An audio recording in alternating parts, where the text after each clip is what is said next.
Merhaba arkadaşlar, ben Atilla ve tekrar hoş geldiniz. Kingdom Deliverance final bölümüne hoş geldiniz arkadaşlar. Evet, final diyorum çünkü oyun aslında diğer bölümde bitmesi gerekiyordu. Birkaç ufak tefek şeyler var diye sanıyorum, yani yanılmıyorsam. Onları şimdi içine alamadım çünkü o zaman fazla büyük olurdu video, yani bayağı uzun olurdu. O yönden buna biriktirdim. Neyse, gidelim arkadaşlar hedefimize, bakalım ne olacak. Şimdi biraz diplomasi konuşmalar olacak herhalde, yanılmıyorsam. Efendim, ondan sonra bir iki ufak tefek şeyler var, yani örnek olarak bizim Teresa'mızdan ilişkimizi kuracağız. Olacak, dur bakalım hayırlısı. Eğer ki seçenek verirse bize kılıcı tekrardan geri alabilmemiz, böyle bir seçenek varsa o zaman yaparız ve devam ederiz ve final olmaz. Eğer de olmazsa da o zaman bu bölüm final olup bitiyor arkadaşlar. Ne diyelim artık, yani bu oyun hakkında bana sorarsanız yani çok mükemmel oyun çıktı. Tamam, yani bir iki tefek, yani şu an hatta bile görebiliyorsunuz birkaç bug'lar var. O da şimdi loading, yani zamanla aldığı için gayet anlaşılır. Fakat bazı sıkıntılar oldu tabii ki, bir iki böyle olmaması gereken bug'lar oldu ama işte adamlar güncelleme yaptıktan sonra düzeldi gene de. Yani o yönden evet, güzel yani. Grafikten bakarsak, oyun hikayesinden bakarsak, yani şöyle etrafımıza bakarsak, yani grafik olarak yani bence çok müthişem bir şey yani. Neyse, gidelim şu... Hal. Are you going to the meeting with Margrave Jobst as well? I am. What about Istvan? Hmm. I assume... That we didn't catch him? Yeah. Because if we had, you'd be the first one to know. Have no fear. We'll get him eventually. I hope you're right. Anyway, let's go and see what Jobst wants from us. Evet, toplantımız varmış, görüyorsunuz. Büyük bir toplantı herhalde. My lords, Christ's blessings on you all. And on you, Lord Capon. Bu kim? And this is my son, Henry. I didn't know you had a son, Sir Radzig. Came as a bit of a surprise to young Henry, too. This gentleman here is John II of Liechtenstein, a member of my council. I'm honored, gentlemen. Come join us. Margrave Jobst was just about to tell us the reason for his visit. Herhalde Sigismund'un kuzeniydi o, ikinci John. I'm sure we're all agreed, your graces, that all this unrest must come to an end. This kingdom needs a king. Question is, which king? My cousin, Wenceslas IV, bunun who is being kuzeniymiş. held in captivity. Okay. I have to confess, my lord, that your answer surprises me a little. If I'm correctly informed, until recently you sided with your other cousin, Sigismund. That I cannot deny, and I have always stated my position plainly. Allah'tan Türkçe But yaması var ya şimdi. times have changed. How have they changed, your grace? Sir, there is one thing on which we undoubtedly concur, that King Wenceslas, unfortunately, did not inherit his father's gift for governing. Sadly, his failures have cost Bohemia, the nobles, and our whole Luxembourg family a great deal of money and effort. How did the king let it go so far, damn it? It's in his temperament. He cares only for wine, women, and the hunt. A king, in fact, who never wanted to be king. Then why didn't he just let his brother have the crown? Young sir, the crown weighs heavy when there are duties to be performed, but to surrender it means giving up great privileges too. But he did surrender power to his brother. When things started getting out of hand, Wenceslas appealed to Sigismund for help in restoring order. What, you're saying Wenceslas has invited him here? This is starting to make my head spin. Actually, it makes sense when you think about it. Sigismund wanted to re-establish the power of the whole House of Luxembourg. He thought if he helped Wenceslas win the imperial crown, in return his brother would help him become the king of the Romans, and leave the actual reign of Bohemia and the empire to him. Sigismund would govern, while Wenceslas could carry on doing what he was best at, enjoying the life of the imperial court. Why wasn't Wenceslas Akıllı crowned adammış. Holy Roman Emperor long ago? He was already elected king of the Romans. All he had to do was go and let the Pope put the damn imperial crown on his head. Who knows? Maybe he'd prefer hunting and consorting with bathhouse wenches to spending time with the Pope. Well, so would I must admit. Sigismund's plan seemed sound enough, but it didn't quite work out, did it? It worked for a while. He and his brother reached an agreement. Sigismund took over administration of the kingdom and began planning Wenceslas's journey to Rome for the imperial coronation. But then Wenceslas realized he would just be a puppet with a crown. I must say, Margrave Jobst, Wenceslas and Prokop behave rather like naughty children in need of a good clout about the ears. Sigismund would agree. He was already planning his rule of Bohemia, and all of a sudden, the rug was pulled from under him. I'd say he lost his patience and decided he'd drag Wenceslas to the coronation kicking and screaming if he had to. Just like a naughty child, as you say.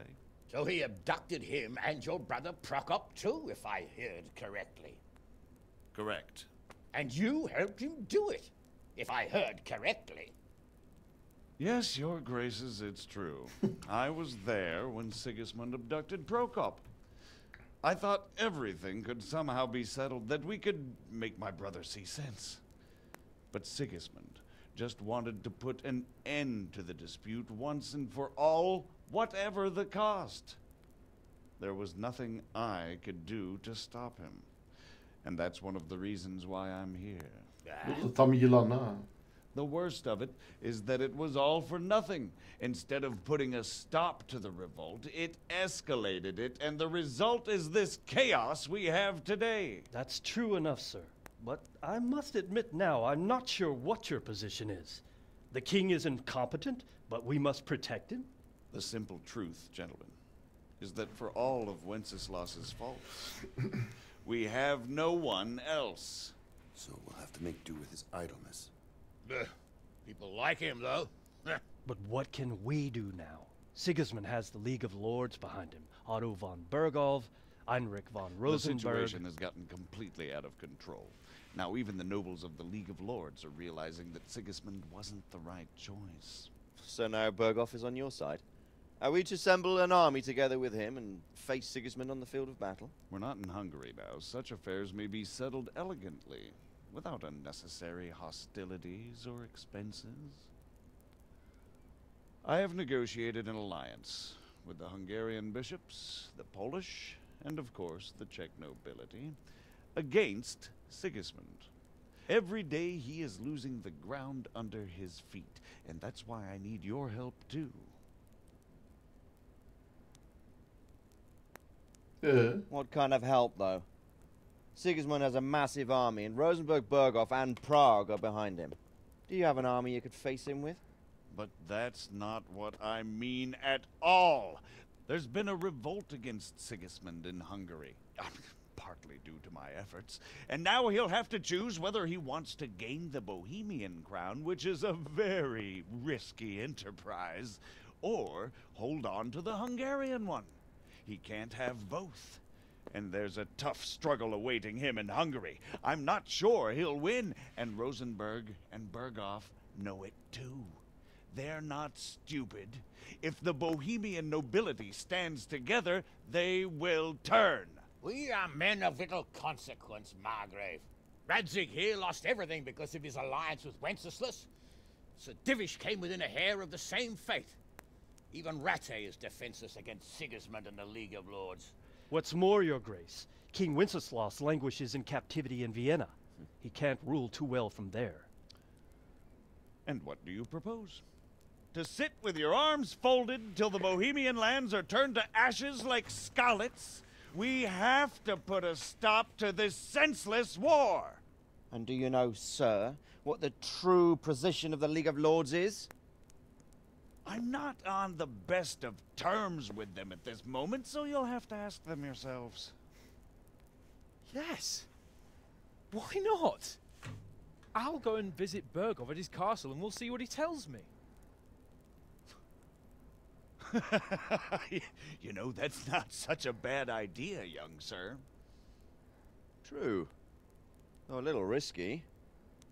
I doubt Berghof would harm a blue-blooded envoy. And you can find out what he has to say about developments and what the League of Lords is planning. Then we'll decide what to do next. I'll help you compose a letter to him.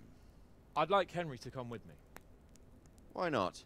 He's proven himself an able investigator, and he'll also be a good bodyguard if anything should happen. And I'll send Sir John here to Kuttenberg to be my eyes and ears there. I believe both your reports will help us get a better grip on the situation. When can you set out? Just as soon as I've packed my things. Excellent. Margrave Jobst and I will draft a letter. Get ready, and we'll meet back here. Çıkıyoruz maceraya. Bir boğamızdan konuşalım arkadaşlar. So, it looks like you're off on a mission. Evet. I don't want to dampen your spirits, my boy, but watch out. Tamam These tamam. are evil times. Don't worry. I know. You've shown you can fend for yourself. You'll be there to make sure nothing untoward happens to him. Keep your eyes peeled and your ears... Rest assured, Father. And don't get embroiled in anything else. Yes. Very well. Bergov is at Trotsky Castle. I think you'll find it quite an... It's 3 days' ride from here, so unless you hit a snag along the way, you'll be back soon. Okay,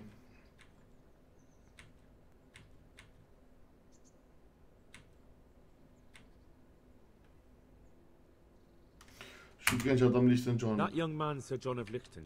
The Liechtensteins are a powerful Austrian family with estates in Austria and Moravia. Sir John sits on Jobst. Since the king's being held captive, İyi olur yani bu Vienna, sorular I sorup suppose it öğrenmek makes yani. sense to have a powerful Austrian house as ally.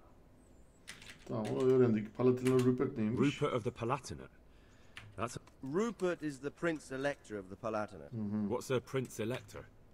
The Prince Electors are dignitaries of the Holy Roman Empire who have the right to elect the King of the Romans. Okay. Some of the nobility in the Empire recognized Rupert's claim, but when he went to Rome... So, now we have two kings of the Romans. Jobst sided with Sigismund for a while, but now he switched allegiance. He seems to do that. Tamam onu da öğrendik abi. Sigismund hakkında pek bir şey I bilmiyorum. don't know all that much about. He's the king's younger brother and king of Hungary in his own right. 7 years ago, he led a crusade against the Turks and was defeated at Nicopolis. Yani. Some say it was due to the recklessness of the French knights, Niye most burada? of whom were mercilessly slaughtered. Sigismund is ambitious and capable. He might well make a better ruler than Wenceslas, but he's arrogant, and to our misfortune, brutal. Not long Yıldırım ago, Beyazıt he iyi himself tokatladı was held Sigismund'u captive demek. by the Hungarian nobility. They dislike him as much as some of the Czech and German noblemen do his brother Wenceslas. Ironically, Wenceslas joined forces with Jobst to liberate him. And now this is how Sigismund repays his brother. There's no doubt about it, God does move in... Lordlar The Birliği. League of Lords and that Berghoff we're off to see. The lords of the powerful houses, Heinrich of Rosenberg, Otto of Berghoff, they abducted the king years ago and made him bow to their will. They got away, but now it seems that Sigismund's behavior is starting to rub them. Tamam. Prokop Who is this neymiş? Prokop that Job spoke of? Jobst's brother, the king's cousin. He and Jobst warred over Moravia. Then they were allies for a while, betrayed Wenceslas and sided with Rupert of the Palatinate. But after Sigismund politics, make of it what you... Bayağı bir politik I'm a hayret bit ya. concerned so many people seem to think so little of King Wenceslas. Well, there's no straightforward answer to that question, but he can be very fiery and impetuous when things don't. You can't just abscond. You've seen for yourself what happens when he... Tamam. Jobs Who is kimmiş? he really, this? The cousin of King Wenceslas. Until recently, he was allied with the League. I don't know what led him to do it, but he really is the I'm Luxembourg getting a bit lost in the ilişkileri. Luxembourg lineage. The Luxembourgs have ruled the Empire and Bohemia for almost 100... Wenceslas and Sigismund are his sons, but by different mothers. Jobst and Prokop are their cousins. They were entrusted with governing, but instead, they've been in a bitter armed feud for years. Wenceslas also had another brother, the youngest, John of Görlitz, who was most probably poisoned. They seem like a hot-blooded lot. Evet. That's about Hepsi all. bu kadar. Teşekkür Very ediyoruz. well. Take the letter from Sir Hanush. Henüş. So what do you think of it all, Sir Divish? I feel quite hungry. Mektubu alayım abi.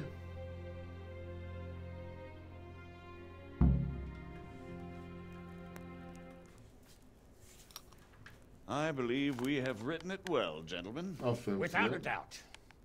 No one could deduce from this whether we are Sigismund's allies or foes. I must travel back to Brno now, but soon I will go to Brandenburg and I will Czech stop Republic. here on the way back. By then, Sir Capon should be back and we can discuss how to proceed. Right. Before you leave, my lord, there is one thing that gives me no rest. Why did Sigismund come as a foe? It makes no sense. If I may, sir, I think I can explain. Oh, please enlighten us, young sir. I live not far from Hungary, where Sigismund reigns. It is a savage country, and the constant war with the Turks has hardened the people. They need a monarch with an iron hand. So when Sigismund felt the wind of revolt, he reacted as he would at home. Only what works on the Hungarian nobles does not work here in Bohemia. Bringing order is one thing, but slaughtering and pillaging with a horde of barbarians quite another. What purpose does that serve? But Sigismund did give the Bohemian nobles a chance to take his side. It was only when they refused his ultimatum that he lost patience and took to the sword. As for the barbarians, he could afford nothing better. The Hungarian nobility would gain nothing from joining his campaign in Bohemia. He didn't have enough coin for a regular army, and so he recruited the Cumans. What he does not pay them, they make up for in plunder. But in the end, he didn't have enough to even satisfy the Cumans. That's why he raided Kuttenberg and Skalitz. He wanted the silver. That makes sense. My lords, how's the letter coming along? It's done. Then we can be on our way. Now remember what we said, boy. All you have to do is deliver the letter, listen to the answer, and come back here. Don't provoke Berghoff in any way. Provoke? Me? Never, Uncle. We'll be back in a few days. Farewell, your graces. Come, Henry, my men are waiting. I wish you Godspeed. Okey. Çıkıyoruz yol arkadaşlar. Hadi bakalım. Maceramız başlıyor. Tebrikler diyor. Ana hikayeyi tamamladın. Eğer istersen hala yan görevleri, çeşitli etkinlikleri yapabilir ya da dünyada gezebilirsin. Sir Hans Capon'un ekibine katılarak oyunu her an bitirebilirsin. Yani. O zaman bitti demek. Hemen içeri alayım lan. Şu Hans'tan konuşalım bakalım. Selamünaleyküm kardeşim benim. So, can we set off now, Henry? Gidebiliriz abicim. Sabırsızlanıyorum. Of course. I can't wait. So, to horse. The Lord of Berghoff is bound to be waiting as eagerly. Okay. Avluda Lord Capon ile konuş. Tamam abi. Capon'un peşinden gidiyorum. Tamam hadi. Bunu yavaş yavaş yavaş yavaş. Aman çıkamadılar lan. Şu artistliğe bak ya. Vav. Yürü.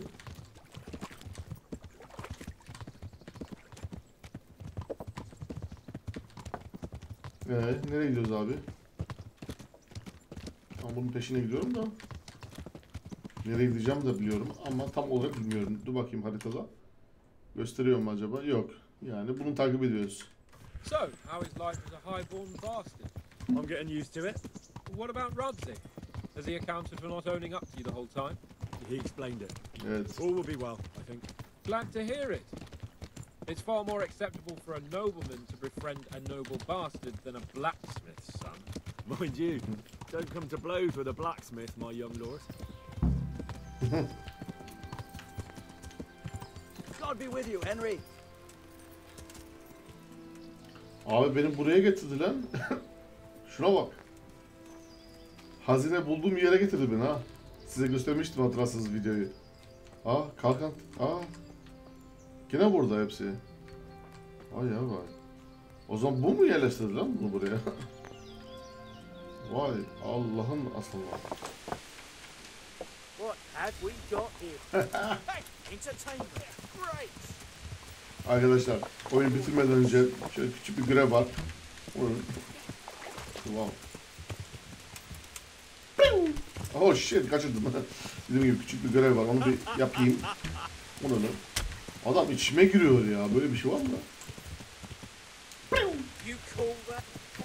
Neyse, bir daha son deneme hadi abi. Hadi son deneme. Onu hemen öldürüyor. Evet. Dediğim gibi bu son görevi yapalım. Ondan sonra güzelce şu oyunu bitirelim. Senin ne var abi? Delici ok anahlayayım hemen. Para yapma varmış. Bir tanesini öldürdük. Birkaç tane daha vardı abi içeride. Ondan da işi bitireyim. Evet.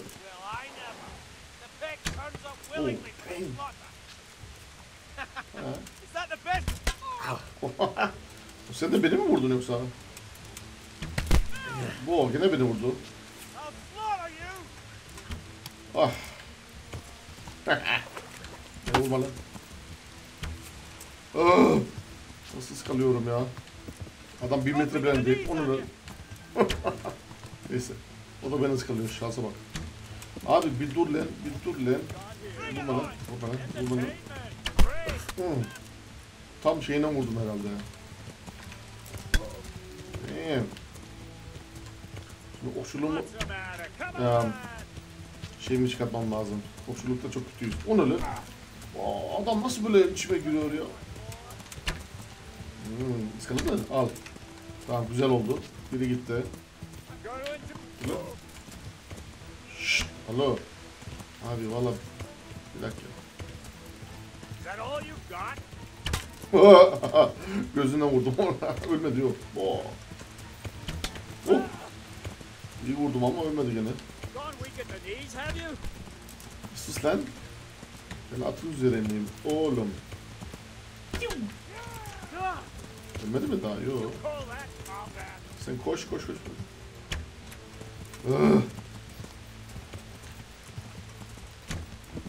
Şimdi içeride kaç kişi tam bilmiyorum ama gideceğim abi, hepsini öldüreceğim.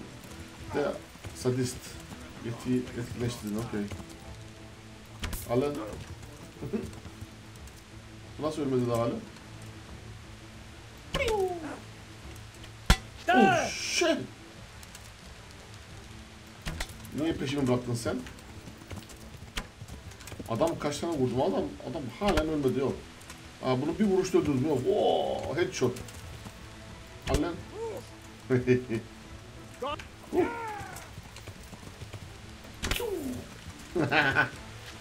İneyim bakayım bunlarda ne varmış.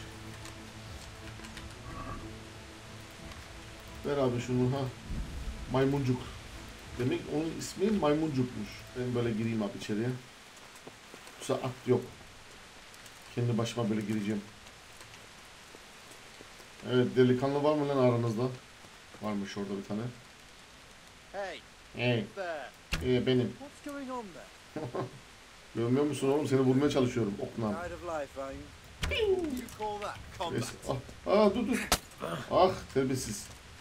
Pis, nasıl vurdu?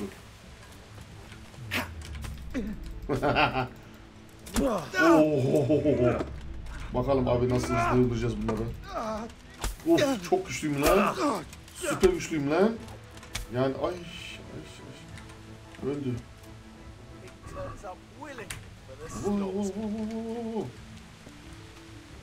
Okey.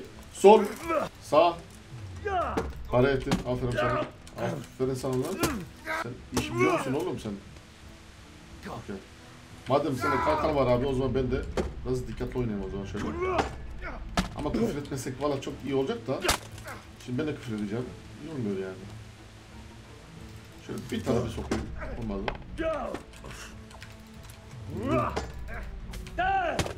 Oğlum.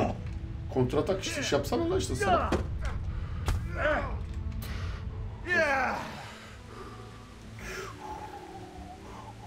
I'll squash you like the louse you are. Alright, let's go baby. Fucking hell. Lanet olsun. Gel hadi.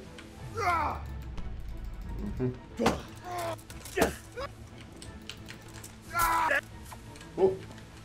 Fuck this. Küfür etme lan.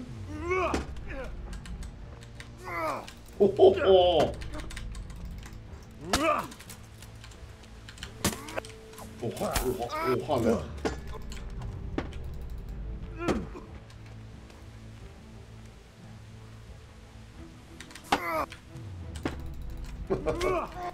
Of, iyi yaraladım bunu orada. Bu niye iyi savaşçı çıktı bir demire ya?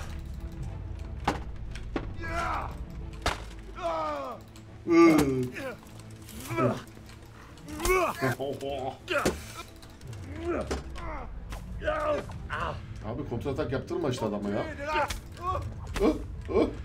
Öldü. Ay yavrum ay. Bu da gitti. Al abi bunu bizim avrada veririz. Duyuyorsunuz değil mi? Bizim avrat. Çünkü artık benim oldu o. Bunu da ver. Her şey ver. Değer yani. O avrada değer. Öldü mü lan hepsi? Okay. Kimse kalmadı herhalde burada değil mi? Oy. Allah Allah. İndir onu. İndir. İncele. This is in surprisingly good condition. Abi inceledik bunu. Burada kimse kalmadı herhalde. Ben bir yemek yiyeyim. Ne olur olmaz diye. Pek acıkırız birdenbire. Abi. Şimdi başka bir yer varmış. Bir de oraya gidelim. Gördüğünüz gibi şuraya gitmemiz lazım şimdi. Çıkalım buradan. Usta Feyfar beni buraya gönderdi. Tek başıma kaç kişi öldürdüm ya. Vay yavru vay. Aha. Oo. Sen kimsin? Halt. What do you want? Aa, dur. Beni sözünüzü gönderdi. Sadece etrafa bakınıyorum. Ne diyorsun lan? İçeri girmeme izin ver. So let me in there. I want to have a look. You'd be wise to keep your nose out of here. This is a silver mine and no one's allowed. But you're here. Yani. I'm watching to make sure no one goes in. Something could fall on someone in there. Don't worry your head about it. I won't steal anything and I'll watch my step. But... All right, off you go. But don't say I didn't warn you. Bu iyi biri çıkmış ya. Ben de eşkıya sandım bunu da. Değilmiş. Hadi bakalım içeri girelim şimdi. Jesus, look where you're going. Oğlum valla bak şimdi bak. Neyse hadi affettim seni hadi. Şimdi moralim güzel ya yani. Gelse valla ağzı burnunu kırardım da neyse. İçeri girelim bakalım ne var ne yok burada. Sesler duyuyoruz. Bir şeyler oluyor arkadaşlar. Ama ne?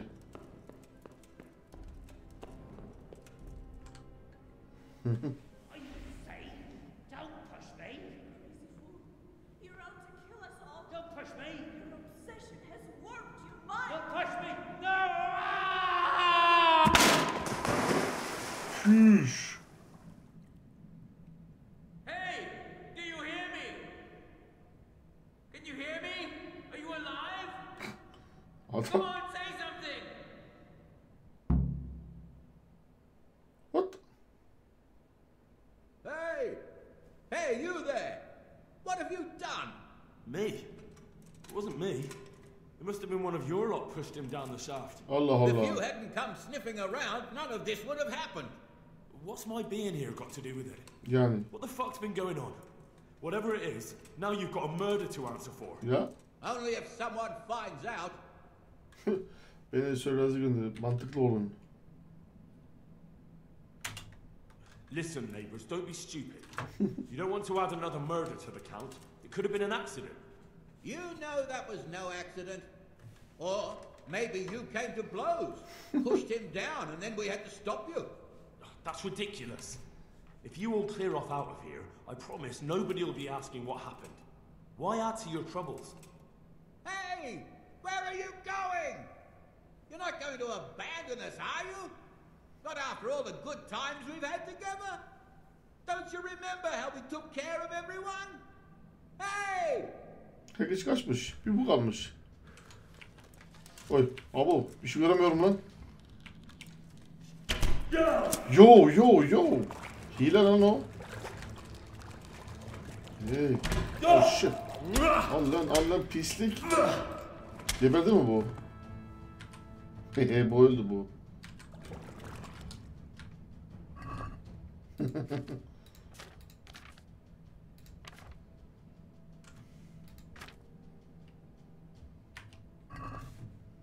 Ya öbürü nerede? O kaçmış. Madenci yazık. Neyse bu para ihtiyacı yok bu madencinin. Well, look what's come. Bir vuruşta adamı geberdi bilen madenciyi. Manyak ya.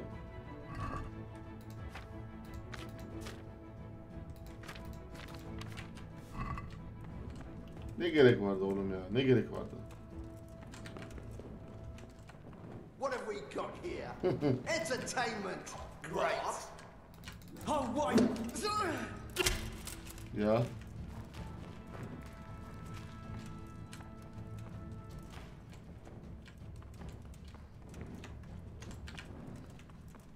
Bir vuruşta adam ölüyor lan.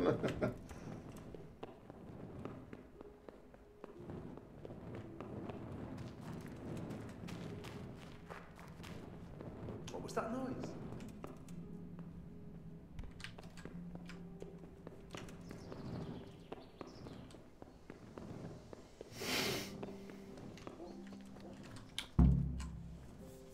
Allah Allah.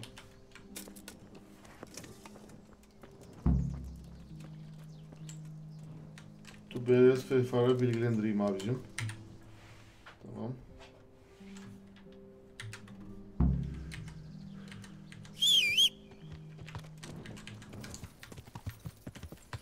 O adam halen burada mı ya? Oo. Vay yavrum. Dur bakalım bizim şundan kaptan neydi lan bunun adı? Robert. Good. Kılıcı ustası olabilecek miyiz bakalım bir.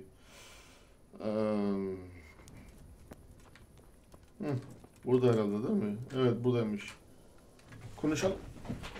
Uykudan uyandırdık adamı ya. Skelis madeni hakkında. I'm here about the mine.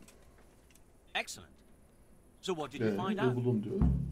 I didn't get round to having a proper look. I came across something more disturbing. Yani. What's that? Nemoy and his gang were stealing silver there. The vermin. I thought as much. Did you bring him here? Girmelerine izin verdin. What the hell? Beni öldürmeye çalıştılar. I tried to, but he was having none of it. He didn't want to burn, so he tried to kill me. Well, I'm glad he didn't succeed. But now I won't be able to find out anything. Oh well, can't be helped, I suppose.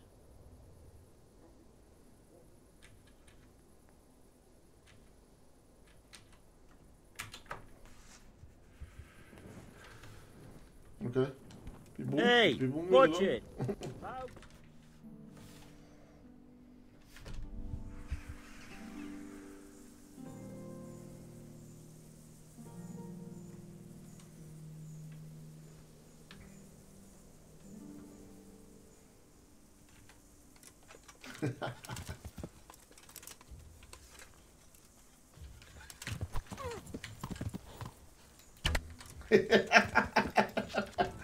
Bir vuruşta. Yazık. Gaz. Hah. Hadi Teresa'cığım. Tekrardan bir date yapalım. İlk önce bir imam yiyeyim de. Hazırlanmış bizim için. Konuşalım şimdi şöyle. Hazır mısın? Bir şeyler yapmak ister misin? Would you like to get up to some more mischief? It was fun the last time. Yani çok eğlenmiştik, evet. Fun, was it? You left me stranded and ran off somewhere. It wasn't much fun for me. What? You're such a strange one, Hal. It's like you live in another world sometimes. Evine kadar bıraktım seni. Ne diyorsun ya? All right, then.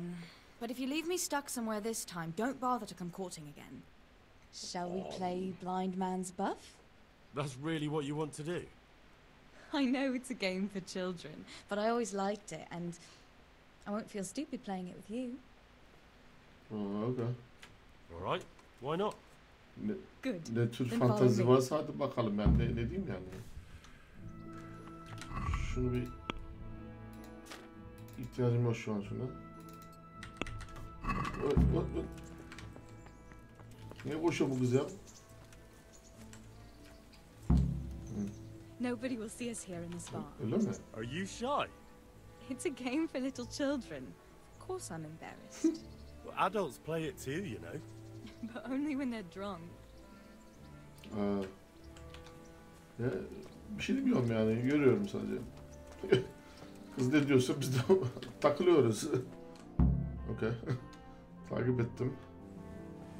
Bunun acayip bir fantezi var bu kızda I'll ya. cover my eyes. Well, they do say love is blind. Cheeky boy.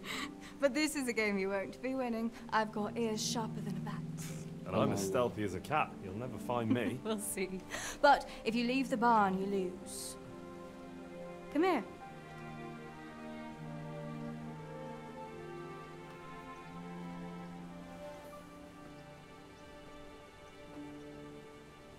Come on, spin me around. What are you waiting for? Blind I may be, deaf I'm not. Make a sound, and you'll get got. How does it go after that? It doesn't matter. Go and hide.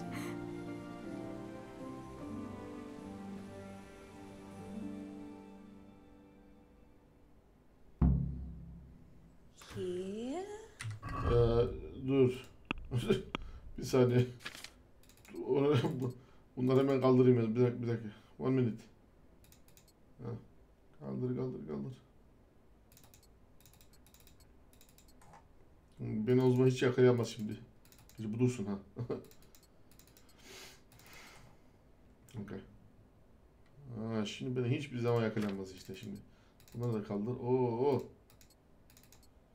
Okay. Gördünüz mü? Gürültü 4 oldu. Bir şey olmaz.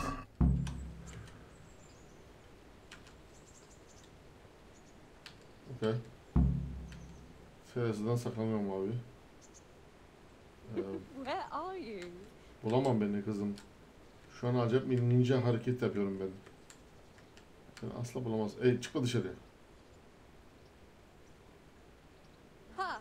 Got you. Ya sen öyle san.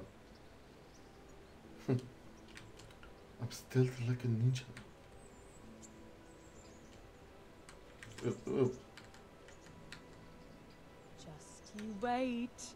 I'll find you. Bulamam. Ben çok iyiyim şu an.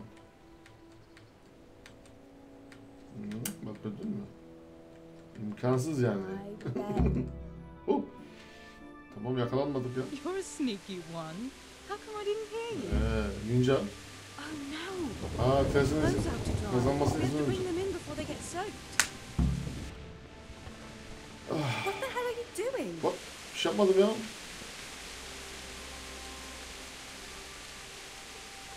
no, it's completely soaked. You'll have to put it by the stove to dry. No, that would just make it reek of smoke. Help me bring it to the hay. Tamam ben kaldırırım bunu sen. Abi bende hiç centilmenlik yokmuş ya. Salak kafam. Salak. Yani demek oluyor ki benden öğrenmeyin. Kendiniz gördünüz şu an ne kadar kötü olduğumu kızlardan. It's sopping wet.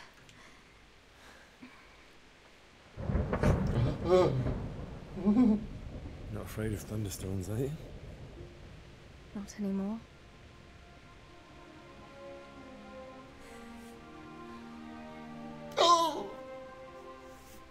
Terbiyesiz. Bakmayın lan. Spread the linen out. Henry, hush now.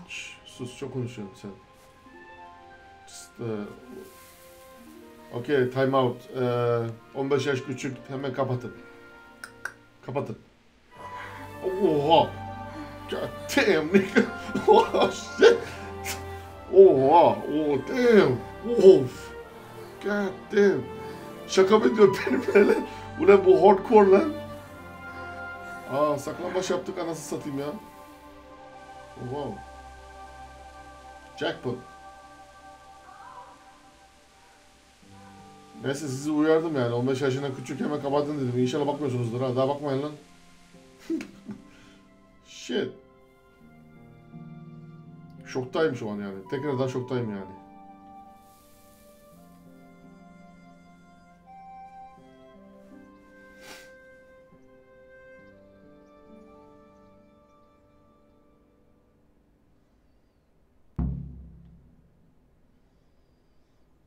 McLovin. Bunu ben PlayStation kazandım McLovin. Allah Allah.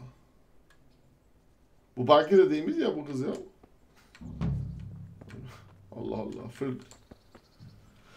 Neyse bir şey demiyorum arkadaşlar. Devam ediyoruz. Devam ediyoruz. I'm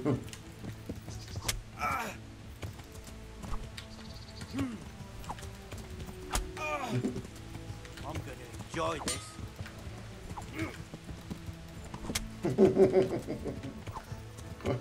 Öldü bile öldü. Evet arkadaşlar. Oyunu bitirmek için bizim bu Hans Capon'a doğru gidiyoruz. Yani ne diyeyim ya. Buraya kadar gelmemiz gerçekten çok eğlendik.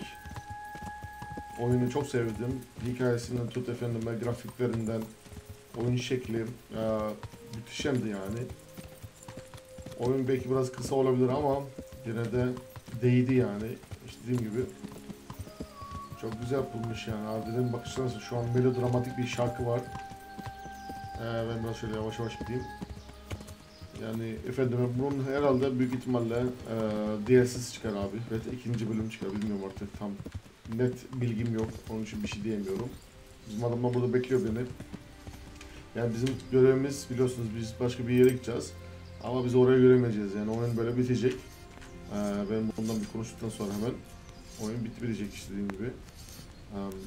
Yani efendim ne diyeyim ya başka bir şey söz bulamıyorum yani gerçekten sadece sizlere çok teşekkür etmek istiyorum yani destekçiniz. Yani destekte o konuda çok harika oldunuz. Güzel izlenimler aldık, harika like'lar aldık arkadaşlar gerçekten minnettarım size çok teşekkür ediyorum. Çok da büyük aboneler de kazandık zaten bu oyunu oynamaya başlayınca diyeceğim.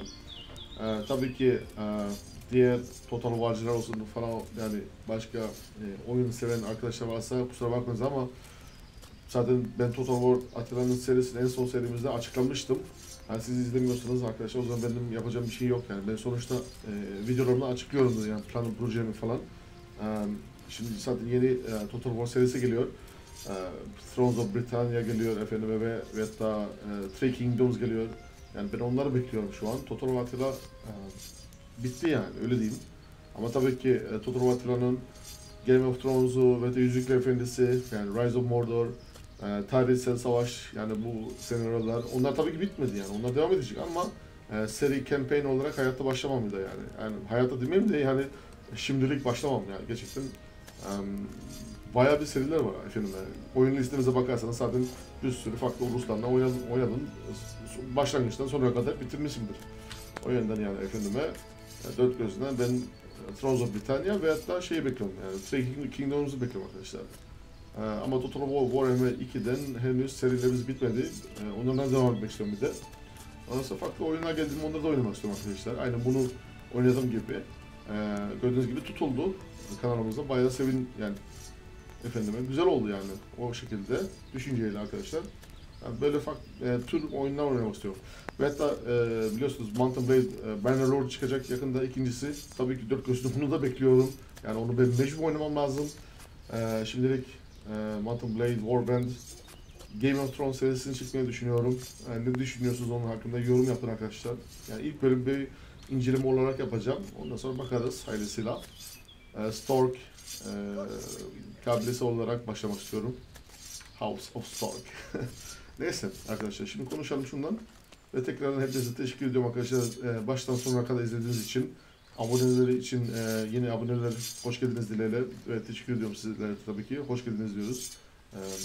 Like her zaman gibi arkadaşlar lütfen paylaşım. Bayağı bir paylaşım yapın ki yani herkes görsün daha da çok arkadaşlar gelsin kanalımıza. Yani ailemiz daha da büyüsün. Şu an 21 bine ulaşmak üzereyiz.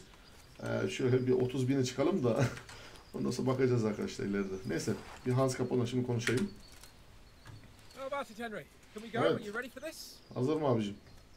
Elbette. At last I'll get to see more of the country and have a bit of an outing. Quite.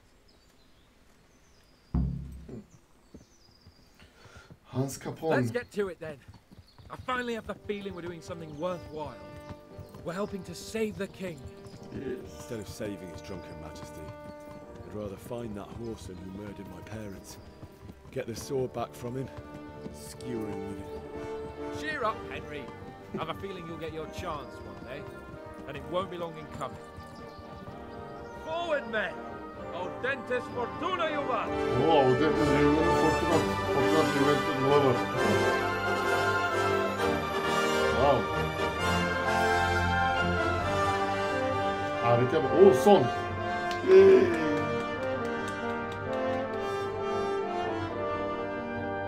Duygulandım ya gerçekten ya. Çok sevdim ya. Neyse arkadaşlar konuşma yaptık zaten. Dediğim gibi like tuşunu paylaşın ve abone olun arkadaşlar. Başka serilerde görüşmek üzere. Allah'a emanet olun.